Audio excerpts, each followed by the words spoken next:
warahmatullahi wabarakatuh. Kami dari kelompok 4 ingin membuat video tentang teks berita. Sebelumnya izinkan kami untuk memperkenalkan diri terlebih dahulu. Perkenalkan, nama saya Mutiara Aisyah Putri. Saya Tasya Alia Putri. Saya Farah Madinah Riyadi. Saya Nada Halim Zafira.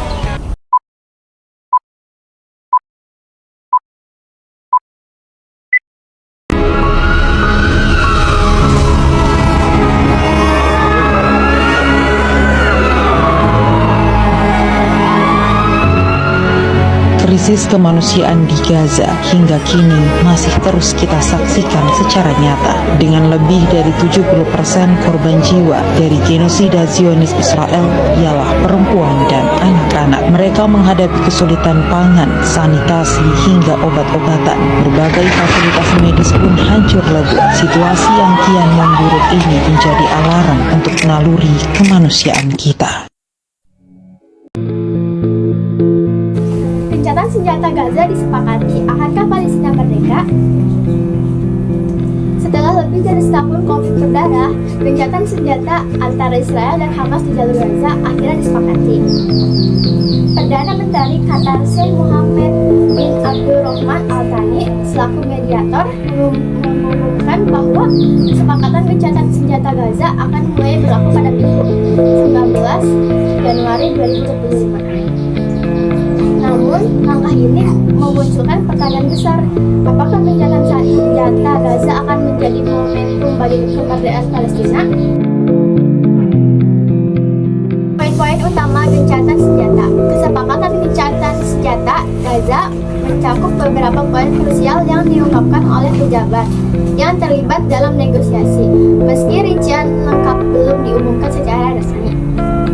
Berikut beberapa poin penting dalam kesepakatan gencatan senjata Israel dan Hamas. Pertama, penarikan pasukan dan pemulangan pengungsi. Fase awal gencatan senjata selama 6 pekan mencakup penarikan bertahap pasukan Israel dari Gaza Tengah dan kembalinya warga Palestina yang mengungsi ke Gaza Utara. Bantuan kemanusiaan sebanyak 600 truk bantuan akan diizinkan masuk ke Gaza setiap hari, termasuk 50 truk bahan bakar. Sebanyak 300 truk akan dilokasikan ke Gaza Utara.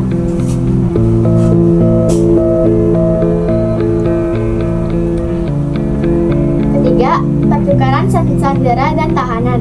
Hamas akan membebaskan 33 sandera Israel secara bertahap, sementara Israel akan membebaskan hingga 1.650 tahanan Palestina, termasuk perempuan dan anak-anak.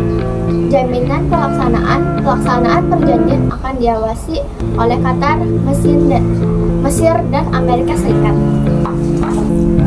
Terakhir, fase kedua dan ketiga. Fase kedua mencakup pembebasan semua sandera yang tersisa dan negosiasi gencatan senjata permanen. Fase ketiga diharapkan memulai rekonstruksi Gaza dengan pengawasan Mesir, Qatar, dan PBB. Dampak kemanusiaan dan rehabilitasi konflik di Gaza. Konflik selama 15 bulan terakhir telah menyebabkan korban jiwa yang sangat besar.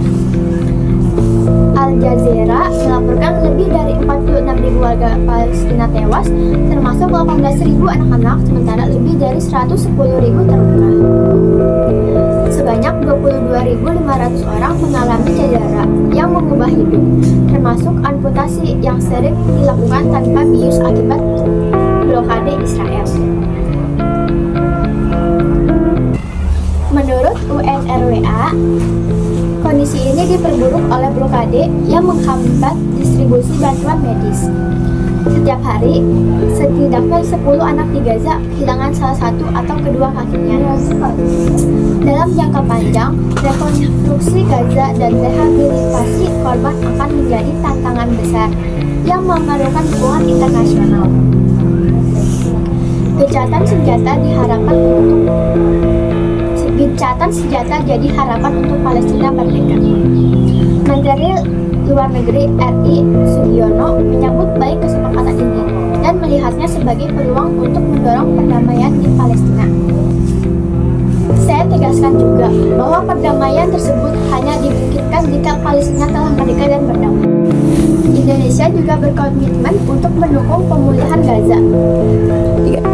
baik melalui bantuan kemanusiaan, dukungan terhadap peran UNRWA, maupun upaya rekonstruksi. Namun, Sugiono mengingatkan bahwa pengawasan ketat diperlukan untuk memastikan implementasi gencatan senjata berjalan sesuai rencana. Perjuangan panjang kemerdekaan Palestina. Sejak mendeklarasikan kemerdekaannya pada 15 November 1988, Palestina telah menghadapi perjuangan panjang untuk mendapatkan pengakuan sebagai negara merdeka.